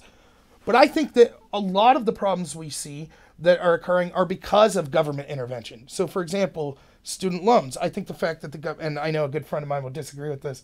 Hopefully I would like to get him on to discuss this. If you look at the rate of inflation, the rate of tuition has gone up exponentially versus just inflation. In other words, what I mean is maybe it costs you $2,000 to go to school in the 70s, and now you would expect if that number went up just with inflation, it would cost you $5,000 to go to school or something like that. But instead, it's costing you tens of thousands of dollars. Well, it seems to me it started to change when the government started to get into the guaranteeing student loan business, because now you have a bunch of university. It's like, okay, now we've just massively look at it like labor again. Now the amount of people that want your product has shot through the roof. So you have more people buying your product, and because there's such a high demand for your product, you're like, we could charge more for it. And the students are willing to accept that because they're like, okay, well, we need this to get a job because that's kind of the system we've set up societally, culturally. And so they're like, whatever, I'll just borrow the money now and I'll pay back more later. The problem is then we see way more students going to universities, and they're getting into fields that are basically not very productive to the general economy. So you go get your, maybe it's your passion, and that's cool. I'm not like, but you go get your, women's studies degree, or you go get your dance degree and things like that. And that's great. I hope you enjoyed it and learned a lot, and hopefully you can make a living doing it. But a lot of people are having trouble finding a living doing that. And so there's more and more people coming out with this degree. So the value of the degree has been watered down as well. It used to be if you were one of the people that went and you got that degree, that said something. You had to work hard. Now more people are going, and we're starting to see more and more emphasis on not failing people, for example. So more the value of the degree, what it means. It doesn't mean that you're, somehow in that study a very elite person in whatever your field of study is. Now, because there's way more people that are getting that degree. So you need to now go on to get your master's degree to separate. So it used to be the college separated from the people that just graduated high school. Now it's the master's degree separates from the people that just graduated a 4-year bachelor's program. And we have people like Bernie who are like, free college for everyone. That's just going to make the problem worse. The schools are still going to charge what they want. Now they have even more people to have their product. So they can raise the prices even more. And the value of the degree will go down even more. That's what happens when the government gets involved. Now we have these massive debts. By the way, the government set up the system in the crappiest way possible for the person in debt, where you can't even, it's one of the only loans that you can't declare bankruptcy from. It's going to come to a head. There's going to be a huge bubble that bursts when it's going to get to the point where you can understand the appeal of socialism to the younger generation, because they're entering a really crappy situation. They were basically lied to. They were told you got to go to the university. You're going to get a good job coming out. You're special. You're a winner. We won't scold you. All these universities are overwhelmingly left-wing, overwhelmingly interested in things like social justice. Everyone's a winner. You're special. You're great. Safe spaces, trigger warnings. Tyrannical patriarchy. You're a winner. You're so special. You're guaranteed things in life. Great, great, great. Okay, yeah, keep forking over the money. Keep forking over the money. Yeah, here you go. Here's your degree. Get out there in the workforce. Okay, you get out there. Well, it turns out, geez, I'm only making like $40,000, $50,000 a year with this degree. How am I ever going to pay back these tens upon thousands of student loans? And you got a chip on your shoulder. Hey, this is garbage. I deserve more money. And the people, whatever company you go to work for is like, well, no, that's not the real world. It's not how things work. What do you mean it's not how things work? I know more than you. I've never had a serious argument in my life. I think arguments are bad, so you just have to accept that I'm right. Again, this is a gross overgeneralization of what's going on. But in effect, that's on average what we see getting closer and closer to happening. And so, these kids were lied to. They weren't well served in a lot of the universities they were in. And they were preached these kind of cultural Marxist intersectionality ideas. And so, yes, socialism is very appealing. That's what was taught to them. If not outright socialism, the building blocks of it. And so they're like, yeah, I'm entitled to stuff. This sucks. Why is that person who's been working 40 years have more than me? Garbage. I deserve as much as him. I want mine. I shouldn't have to work hard for that. These jobs are stupid anyways. Okay, socialism. That's what you start to see with the younger people. Now, I'm starting to see that Generation Z, which is after the millennials, there's actually evidence showing that they're kind of backlashing against that. And that's why you see like they're kind of still adolescent in a sense, but they're kind of tongue-in-cheek playing around with like, oh, you say I can't offend you? Then I'll offend you even more on purpose. Oh, you say, no personal liberty? Ah, well, then I'm going to advocate for the most personal liberty and things like that. So we'll see what happens in the future. But you can understand where this comes from, this appeal of socialism, because of the what's gone on in these universities and things like that. So we have to, but that's my example of like government intervention. So in that case, that economic situation has been exacerbated by the government taking control and intervening. The government was like, aha, we want more people to go to college. Let's even say it was for benevolent reasons. Like, we want more people to go to college. Here's a system we could have to do that. Think how great our economy will be. And they made it way worse. We see this at the VA hospitals. Those are government-ran hospitals, some of the worst in the country, because they're whether it be through ineptitude, through stagnation of bureaucracy, because to get anything done, you have to go to like 10 different people. They just don't have the ability to work efficiently as free marketplaces. But it's more than just that, right? Because people say, what about the corrupt capitalist? What about the corrupt business owner, the corrupt banker? You're right. What about the monopolies? You're right. But capitalism has a built-in tool to affect that. They say that monopolies can be broken up. And the built-in tool for capitalism is that the government's supposed to be the back check on it, right? So you have free markets, but when someone breaks the law, there's the government. And they enforce that law. What's the back check on socialism? When the governments are running the show and the government's engaged corruptly or ineptly, who's left? You could say voting. You could vote the people out, but sure. But we have that system now, right? Under the system of capitalism, it's just, there's an added defense step where you have, the free market and then the government's looking at it and then the voters are looking at the government.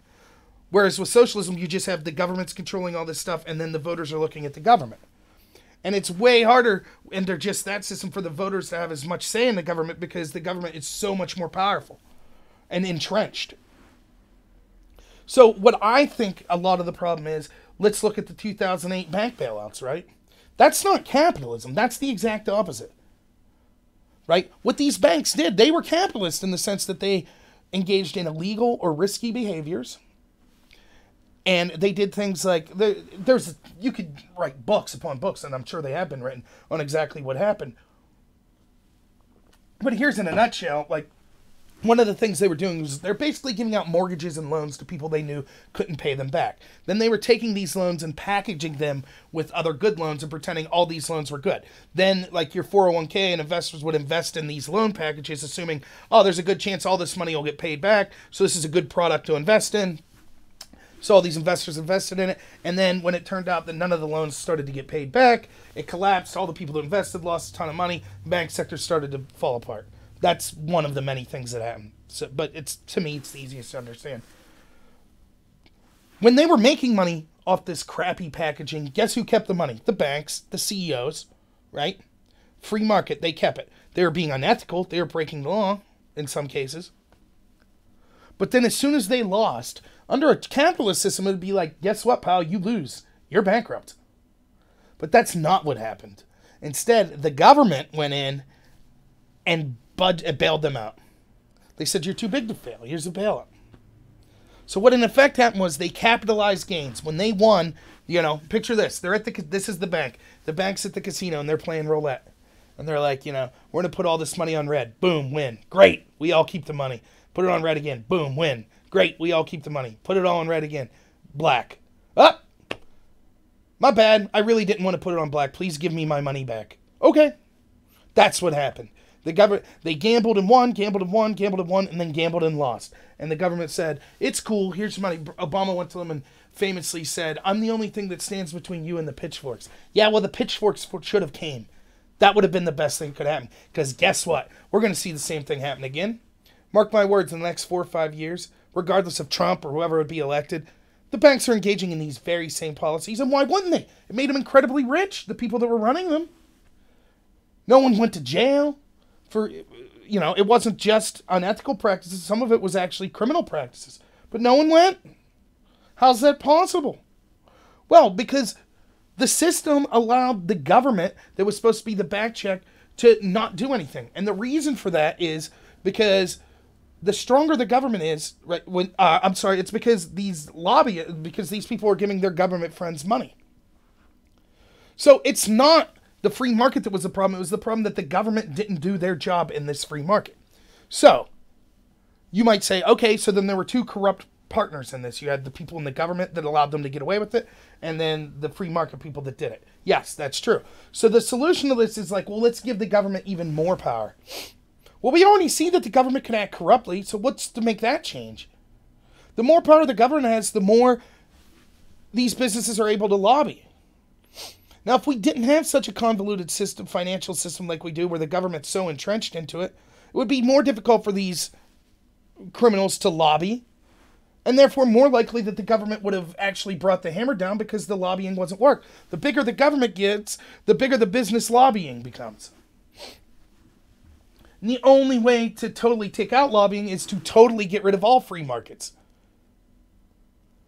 So if you continue to have free markets and you grow the size of the government, there are people that will take advantage of that by knowing they could buy influence in that government, and the bigger the government is, they'll be able to get away with more and more and more.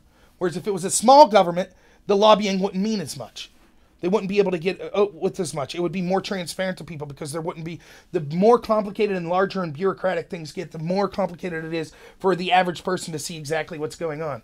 That's why the average person has no clue what's going on, like when it comes to financial decisions. Like, remember, the Constitution was written that said the power to print and coin money was supposed to be strictly with the federal government, which makes sense because you started to see, like with the Articles of Confederation, the reason that we ended up having a Constitution was when we just had the Articles of Confederation, you would have all these states that would be like, Pennsylvania's like, well, we have our currency, and we think it's worth this much, or the Ohioan currency, and etc. And you had problems because there were so many currency, it was easier to forge currencies and have counterfeits and things like that. And it ended up being, a very terrible system. So they realized, look, one currency, federal government in charge of printing it. Then for some reason, not some reason, I know why, in 1913, under Woodrow Wilson, there's a really good book called The Creature from Jekyll Island that discusses this. So in 1913, what happened was basically while everyone was gone on Christmas break, they passed through two laws that did basically two things. The first was it created the Federal Reserve, and the second was it created the income tax. And what the Federal Reserve is a private bank that we now, instead of the United States printing its own money, we borrow money from the Federal Reserve. Now, it sounds like a government entity. You always hear Trump or Obama before him talking about the Federal Reserve and meeting with them and setting policy and things like that. And it's called the Federal Reserve, but it is not a branch of government. Nowhere in the Constitution. In fact, it should be unconstitutional to do that. But that's where we get our money from. And then that allows this private bank to control the flow of inflation and deflation and make huge amounts of money. This is one of the things Ron Paul ran on. Audit the Fed. How much money does the Fed actually have? The currency is no longer based on gold. It's a fiat currency. Currency is merely backed by our faith in the currency. So here's this private bank. We have no idea what their books say. None. No one has the nerve to ask. The Fed needs to be eliminated. Like, that's another thing. That is not capitalism as this country was founded on either. But anyways, what you start to see is then, what was I going with this? But like the idea of the bigger the government gets, right? Like when the government starts to they got involved with it and allowed this craziness, but it allows them to get more corrupt. The only way to totally get rid of lobbying then would be to have like a total socialist system where there is no private ownership of things. And we already discussed why that would be a really poor idea. So growing the size of the government doesn't do anything. At the very least the problem isn't the size of the government. It's not that the government needs more power. I think the tools are already with our government to be able to solve a lot of this. It's just that they're not acted upon poorly because things like money and politics. So that seems to be a more fruitful area to discuss. This is how we could solve this. Because no matter what we give the government the power over, as long as this corruption is allowed to happen, then the extremely powerful and wealthy will exploit it to get more powerful and wealthy. Yes, you could say, we'll tax them at 90%. Guess what? They'll find ways to get around it. They always do. They still are. So I don't see how this idea of like, well, it's all capitalism's fault, this income disparity. And yes, I do think it needs dealt with. What are some possible solutions? Again, number one is enforcing the laws already on the book. Number two is never bailing out places. Right? Number three is ensuring, getting rid of the power of the influence of money and politics and the things it could do. And then there's all kinds of education type things we could do where, ensuring people try to shop more locally and things like that. Though that's obviously, if I was someone listening to me right now, I'd be like, what? You kidding me? That's garbage. Which, yeah, I guess that's not the best answer to it. And then we could look at more nuanced reasons how to be able to get rid of this. When I run for Congress, one of the things I would tell the extremely rich is, look, man, you're not going to like the end result of this. Eventually it will get so ridiculous that people will come after you. And maybe the chances of you, the specific wealthy person, actually having any harm come to you is very low. But on average, you're going to start to see more than you would like.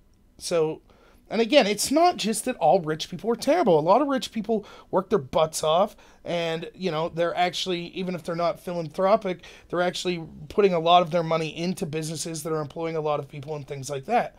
So we can't look at this in an oversimplified manner. But I think that socialism is not the way to go. I think that my faith will always be more faith in the individual, more faith in freedom. That doesn't mean that it's always the answer. I could take specific individual cases that are made to me and say, like, okay, here's a space for government intervention. I'm willing to have that discussion. But I default to freedom and individuality. And the socialist defaults to state control. But it seems more often than not that state control ends up just having more corrupt or more ineptitude, as we're seeing. So, but yeah, I got off on this whole discussion because, and I guess the other part to talk about this was, having a discussion with someone that's just unbelievably, he's like, nope, socialism's the way to go, and you're such an idiot. You don't even know the definition of socialism. And it's like, please, okay. Maybe you're right. Maybe my definition of socialism's wrong. I've been brainwashed. Can you tell me what countries you're talking about then? Not in theory. I don't want to hear big jargonistic words. Just be like if I say, football team. Well, a football team's a team that wears X amount of pads and travels on a field and blah, blah, blah, blah. It's like, can you just show me what a football team is? Oh, yeah, Cleveland Browns, Pittsburgh Steelers, Dallas Cowboys. Boom, football team. So you can tell me, well, actually, socialism, blah, blah, blah, blah, blah. It's like, hey, just point to me. Which country's socialist in history? Which one was? And they can't do it.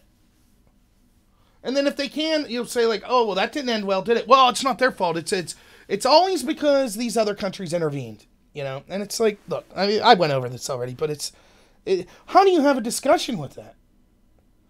And then even in the one discussion I was having, I cited, statistics about the amount of people who have been lifted out of poverty. And I was like, okay, you say that the U.S., the system of capitalism is kind of worldwide now, and we don't have these socialist countries, but look at how many people have been lifted out of poverty since 96. And the person legitimately was like, I don't believe that study. That we can't trust these numbers. And then later went on to criticize, you can't even cite statistics or numbers to back up your claims. Well, sure I can. It's just every statistic I cite, you say, nope, it's garbage. I don't believe that. That was controlled by a capitalist society that came out with that statistic. Every time I could point to a country and say, like, look, here's some bad stuff that happened with social. Nope, that's bad. And you used to have these debates in policy debate all the time. So it's familiar to me. I understand what's going on. You would have, in policy debate, you would have things called critiques. And a critique was basically a postmodernist critique of your plan. So the way a policy debate would go something like this. It would be like, you get a topic for the entire year. And the topic's usually very large. And it'll say something like, resolved, the U.S. federal government should substantially decrease subsidies in one of the following areas. And then, rice, corn, blah, blah, blah. And then there'll probably be some more nuanced language at the end of it, too. And then you, in a debate round, you're either the affirmative or you're the negative. And the idea is, when you're affirmative, you have to have a plan that defends that resolution. So I don't have to defend in that world that we need to reduce subsidies in all of those areas. I would just say, our plan is to reduce corn subsidies. Here's why we think it's a good idea. The negative then gets to rebut that. It doesn't mean they have to necessarily be against the resolution. They just have to be against the plan. So maybe they would say, like, actually, we should only eliminate 50% of corn subsidies. Technically, that might fit into the resolution, but they're still negating the plan. That's the idea, right? The one constant year to year is usually that the United States federal government is involved in the plan. So it might be 1 year resolved.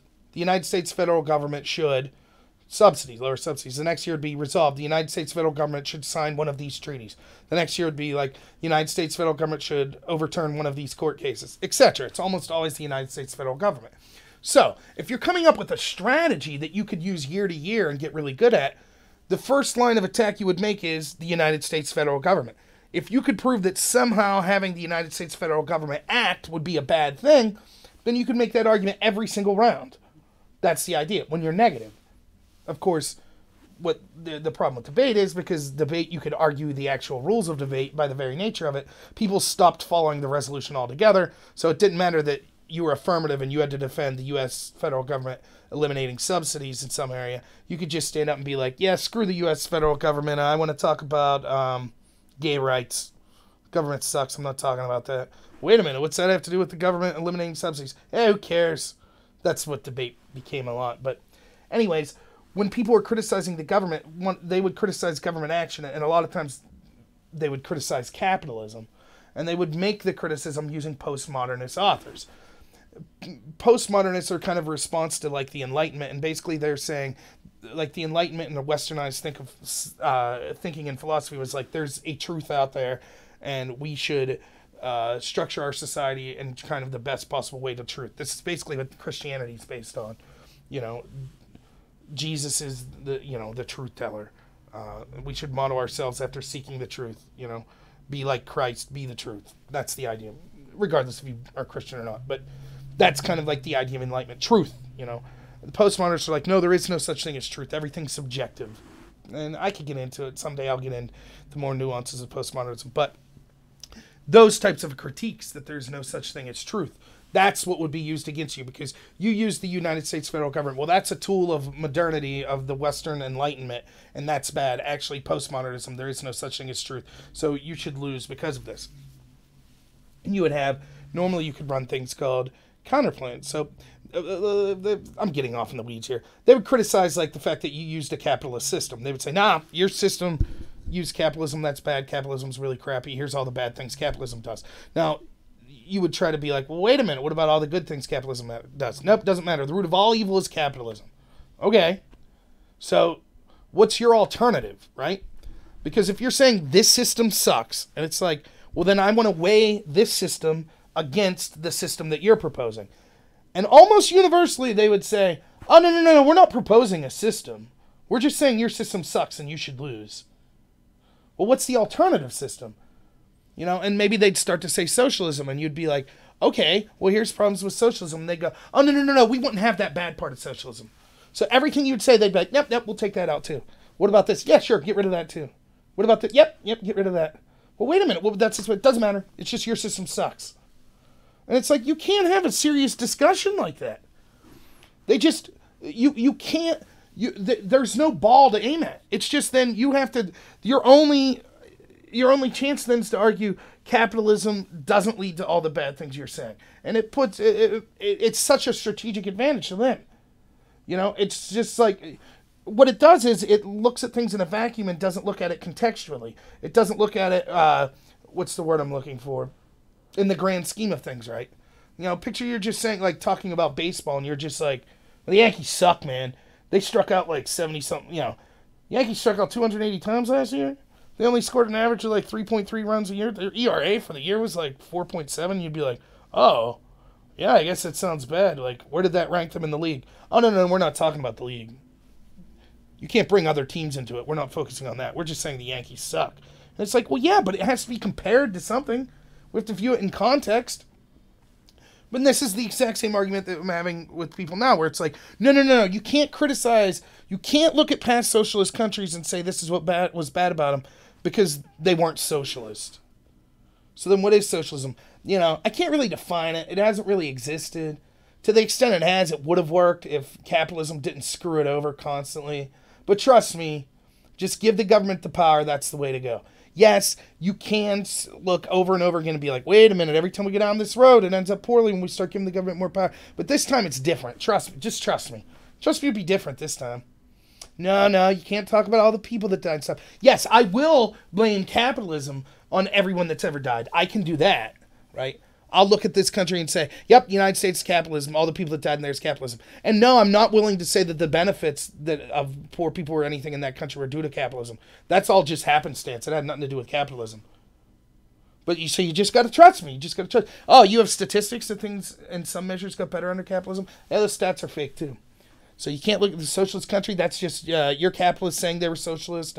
Your stats, that's just your capitalists making stuff up. You're an idiot. You don't understand it. You're being brainwashed. Trust me.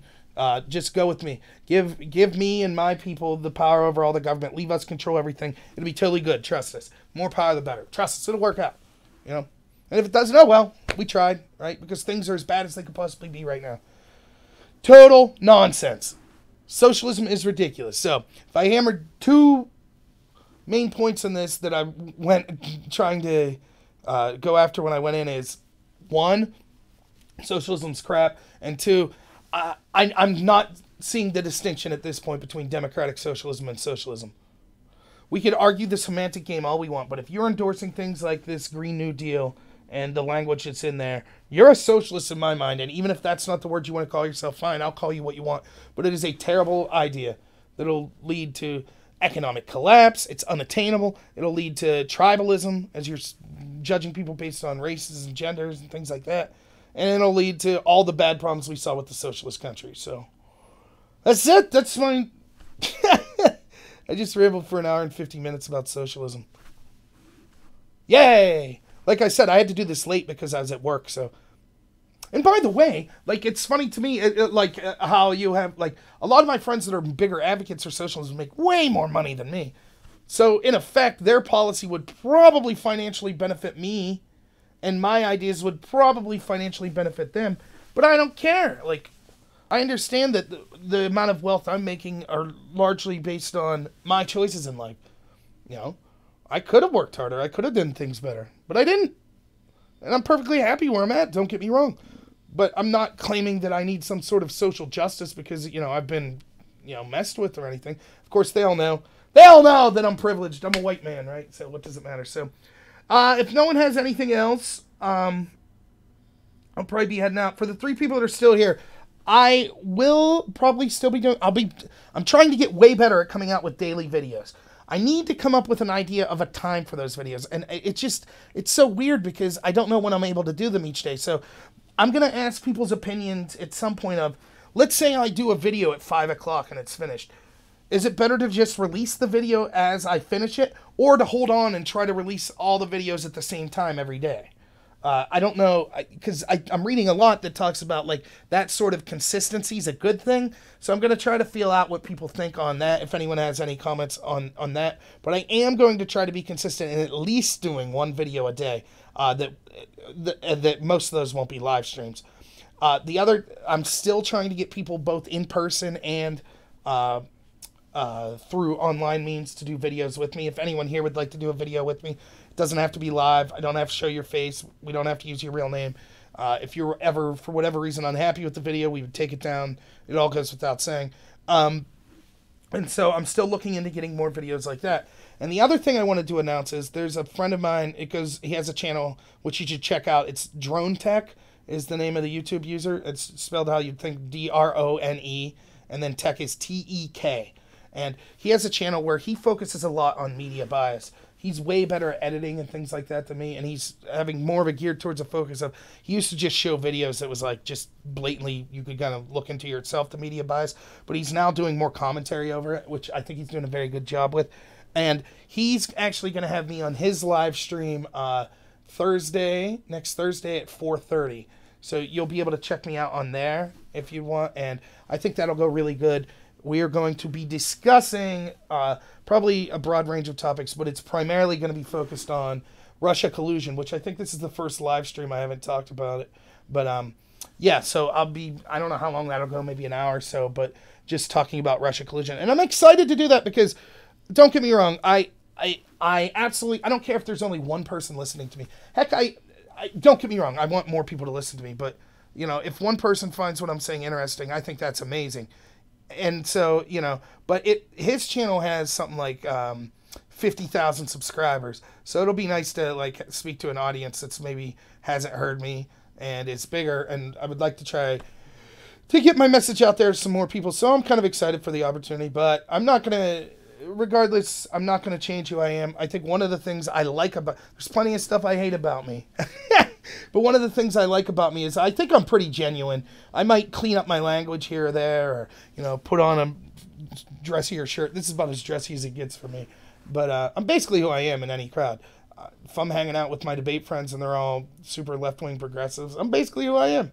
If I'm hanging out with, you know, a bunch of my farmer friends around here, basically the same person. So, yeah, no matter how many people I would ever have watching me, I'm not really going to change my style or who I am.